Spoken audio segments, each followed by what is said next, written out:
Hello everyone, welcome back to my channel, and if you're new here, hi, I'm Debbie and I make art videos. In today's video I wanted to talk about value. I've noticed when you search art fundamental ideas online, there's a lot of videos with very dense information, and I'm hoping to make a series of these bite-sized art fundamentals where they're a little bit more digestible. So today we're going to talk about value. Let's dig into it. So, value. What is value? If you're thinking contrast, you're right. But contrast is this kind of like broad term, you know? And it can mean a lot of things. Like colors can contrast, textures can contrast, values can contrast. You see where I'm going here? So every field has its own jargon. And in art jargon, value means white and black and all the grays in between. That's the gist of it, okay? That's what it is at its core. You might have come across in how-to draw books or in other videos maybe on this subject, this kind of value scale. And it's usually white on one end, black on the other end, and then there's 8 squares towards the middle, and they're all the different gray ranges in between. For our purposes, we're going to work with a smaller scale, like a 5 or 4 value scale, because I think you can practice this without like getting that deep, and eventually you can go that deep later. So you have all these little gray scales, but what does it mean, right? Like, you don't look out into the world and see little gray squares everywhere. They represent shadows, basically. White being the brightest light or the brightest highlight, and then black being the darkest dark or the darkest shadow. So it's really looking at light or the absence of light. That's what it represents. And when you're looking at the world around you, you judge things and you think you see things and you think you know what they look like. But when you go to translate that onto paper or onto canvas, you start to realize how much your eyes lie to you. And it's because your eye is just letting you know what is happening and like doing things very quickly. You're not really considering all of the relationships next to each other. But when you're making art, that is what you're doing. You're learning to see the relationships of an object or a scene next to each other. And this takes training. This takes a little bit of practice, because what you think you know, you don't know, basically. So what we're going to do is we're going to train our eyes to see value. Now, I got to thinking, how could I help you guys make some progress in your art and make it easier for you? Because if I think back on my years progressing in my art journey, you often hit roadblocks. And I was like, what is that biggest roadblock that you hit along the way? And I think drawing is like this massive mountain that you have to climb, and you're always climbing, right? And drawing is the foundation of all art. But if you don't have drawing skills or strong drawing skills, sometimes that holds you back. And I think that that is too bad, because there are a lot of concepts that need practicing, where drawing is just like the step that you take to get there, but it's not the thing that you're practicing. You know what I mean? I have provided worksheets for you guys, and I hope you'll take advantage of them if you're not having a good drawing day, or if you just want to jump into this exercise and you don't have that strong of drawing skills. That's why I have made them for you. And they're on my blog, and the link will be in the description box, as well as all of the reference images that we're using today. Now, having said all that, we're going to practice some of these gray scales just a little bit, you know, because it gets some foundation on, and then we'll do a little bit with color, because that is another level of complexity, and color is another thing that we'll tackle in another video, because that's a whole thing unto itself. And as we progress in this exercise, you'll see why color makes things so much more complicated. So let's take a look at some black and white images first, and let's start looking at value in terms of light and shadow. So all you'll need for this exercise is a piece of paper of some sort. I like this setup, works really good. Just your regular photocopy paper and a clipboard. I've decided to use this multimedia paper because I like the way that NeoColor lays on it. And then you'll need some sort of pencil. I recommend something 2B and up, but use whatever you have. I'm going to use a 4B for this one, and this one's from Tombow. You'll also need some sort of color tool. Colored pencils work. I'm going to use NeoColors. You could use pastels, and you could even use paint. I'm not a fan of rulers, but I do like using these little cue cards, and I kind of just use them as my frame makers. But if you're a masochist and you like using rulers, go right ahead. Now, getting your frame right is something that I think a lot of people skip. When you're working from reference, getting your frame right is so helpful because it informs you and it gives you a measurement of where you should place things.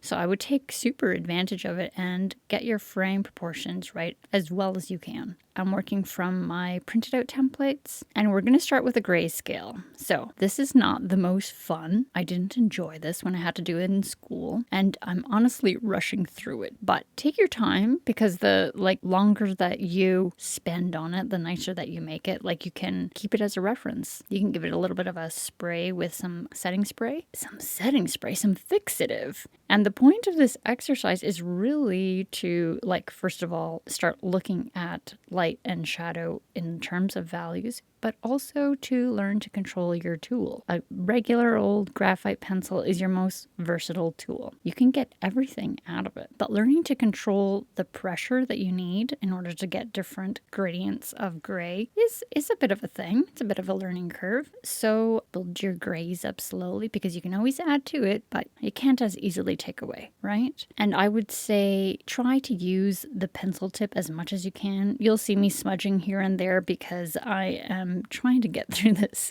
as quickly as possible, but you will learn more if you try to stay away from the smudging, and you'll get more precision with the tip of your pencil. You might have to sharpen quite a bit here and there.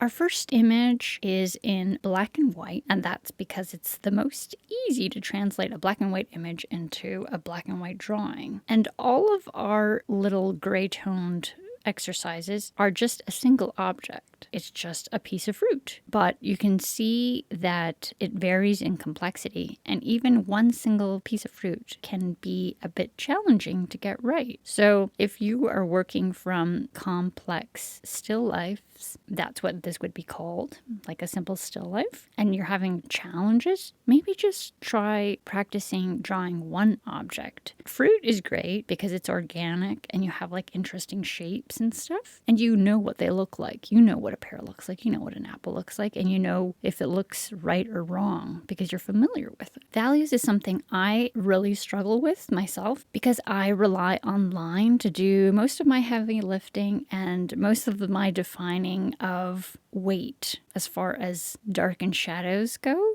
and I'm not like a painter, so I still struggle with this, and I still find myself not going dark enough. And even these little exercises, I could have gone darker, to be honest, but it's something I'm working on, because I really think it creates more impact in your artwork if you can get a bit punchier shadows. And often, if you have a drawing and you are finding that it's not working, a lot of the time it's because everything is mid-value and you don't have enough of the extremes. So just adding some darker darks and pushing the darks even darker than you think sometimes can really, really help. Now, work as quickly or as slowly as is comfortable for you. I think it's also important to not overstress yourself, I guess, when you're doing exercises, because they can be challenging, but you also want to get something out of it. So it's there's a bit of a trick to finding a balance for yourself. So you don't have to finish all of the exercises, but if you find that you got to some place where you got information, then you can stop if you want to. But if you're one of these people that loves to finish things, finish it. Go ahead.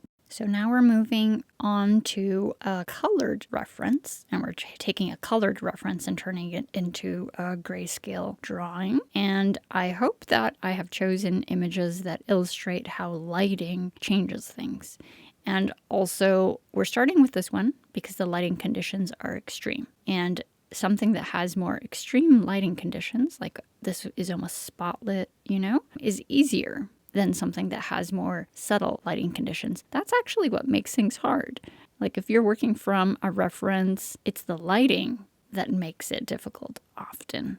I also wanted to show you how if you have something with extreme lighting, it starts to look graphic, and you could see how you could translate something like this into paint and have it be very graphic looking. Now I should have pushed that shadow area all the way to the darkest dark because it would have been better that way, honestly. But I really wanted to just like show you how the lighting affects things. The first image was a bit more natural, I would say, and this is a bit more extreme.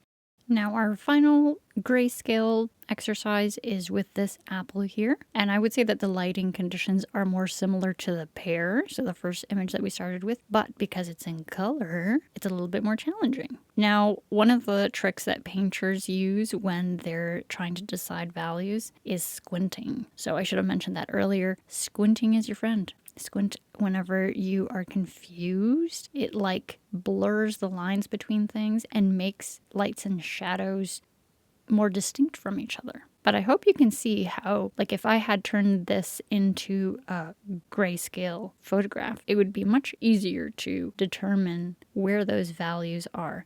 But just the fact that it's in color, your eyes start telling you all kinds of different information. And that's like more confusing to decipher, right? And if you just pick a corner here or there, you will see how there's little subtle things happening, little reflections, little diffusions of shadow. So I just wanted to show you an example of how the lighting can be complicated, you know? And that's what makes things tricky sometimes. And this is just one piece of fruit, right? So think about if you were trying to translate a landscape or something like that. How much is at play there? You have branches, you have grass, you have leaves, you have all kinds of objects, and they're all reflecting light and they're all casting shadows. So if you're confused by a scene like that, well, it's no wonder we all are. It's super hard. I'll include a black and white version of the colored fruits in my Pinterest board that I have associated with this exercise, just so you can verify if you're doing it right, and just to like kind of check your work and to help you see. And remember, you don't have to do all of these in one sitting, you know? If you get tired, because something like learning a new skill, learning to see, is very exhausting for your mind. And when your mind is exhausted, your body is too. So do as much as you can in one sitting. You can always come back to it, and you can always try again. You know, if it didn't go well, just print out another copy if you want to use the worksheet, or draw another frame and go for it again. This is a skill that even professional artists come back to and practice because, I mean, it's one of these core fundamentals that like you train, and it's what makes you good at recreating light conditions in your own kind of imaginative work or even representational stuff. Now, I know that working in grayscale can be boring for a lot of people, so we're going to do a few in color, but color is hard because like now you're adding another element, right? So now you have to figure out what your color scale is. So for the first little one, I'd recommend you pick 4 colors, and you can always swatch them on something else and then check your values. So one way to check your values is to squint, yes. But another way to check your values is everyone has a little camera in their pocket. So pull out your phone, take a picture, go to the saturation in the editor and turn it all the way down. And then you can see if your values are correct in the colors that you chose. Some people are super good at this, you know, and they have just a natural gift with color. I'm not one of those people. It's a struggle for me, and I'm trying to get better at it, but we'll work this out together. Now, I wanted to use a different color other than black for the cat, just to show you that you can have a dark color stand in for the black, but I think that it would have looked better with black, but that's besides the point. We're trying to just illustrate the idea that although the cat is black, it doesn't have to be. Right? You can do this with any 4 colors that have the same values that image does. And I chose this image because of the high contrast as well, right? So the cat is pretty much one tone, the shadows are pretty much one tone, and then there's like a little bit of play in between there. I provided some sheets with multiple versions of this cat on there so that you can try different color combinations, because another fun thing to do is just see like what color combinations do what and what you like the look of, right? Another reason why color makes things difficult is because different colors stand at different value points. So in general, this is not like always the case, blue is the darkest and yellow is the lightest, let's say. And so where blue and yellow meet in value varies greatly, you know? So you just have an added level of complexity. And I don't want to get too much into color theory because that's another thing. But just know that if this is challenging in any way, it's because you have other factors at play. But squinting and taking photos and doing swatches and checking where your color lies on that value scale really helps. And it's a step towards understanding those relationships. And although it might be tempting to jump into paint with these exercises first because it's fun, first of all, I think that using something blunt, like a blunt tool, like a marker even, a crayon, is a little bit more informative because once you get the paint out, you have another variable. You know, like a texture variable, you have subtlety of transitions. So if you just like use something that's blunt, that forces you to use blunt transitions, then you can see the borders better, basically. The borders between the colors that you have chosen and the borders between the values that you have chosen, just to like see if it works. Now, I chose this last image here with the cat because it is super fun, first of all. It's a fun photograph, but also it has interesting shadows and organic shadows. And I wanted to also like let you know that you can play with those things. And you don't have to like so accurately represent it, you know? You don't have to mimic exactly what was happening in the shadows of those leaves on the wall there. You can do something like it, you know? And it'll still read. Now, I was having some trouble even deciphering what colors to use for this. I wanted to go kind of more on the green with the ground there. I just wanted to push like the greens that were showing there. This is totally my kind of color vibe. I love these colors. I would encourage you to play around with different color combinations with this little image here. I think it's a great kind of way to play around with like light effects in a really satisfying way, you know, because I think even if you do this not so accurately, it can look cool, and that's always fun. So I did go with black for the cat because I thought it harmonized well with the colors that I chose, and I wanted to do it semi-accurate to the photo here. Now I added a few little bonus things at the end here just to show you, well, the larger worksheets, but also how some other materials may go. And here I'm working from my value study, the gray one of the Pear, and I'm turning that into color. So you can also verify that you've kind of made the shadows clear enough. If you can do that translation, if it translates well, then you probably did your job well. So oil pastels were really fun to do this exercise with. I would recommend using the bigger worksheets, or if you're drawing it yourself, draw a little larger because it gets a bit messy and it's also much more fun that way if you have a little bit more space. And I think it translated pretty well, and I would recommend, if you are doing something like this, a similar type of exercise, that you choose colors that harmonize, so colors that are close to each other on the color wheel, because it will be easier than if you're choosing like say oranges and greens. Then you have like a more complicated color to balance. So here I am using green and a blue shade, and that worked out well. So lastly here I am going to use watercolor. So this is like just an example of using paint instead of a blunt colored tool. But on the side there you can see that I have used acrylic markers as well, so that works fine.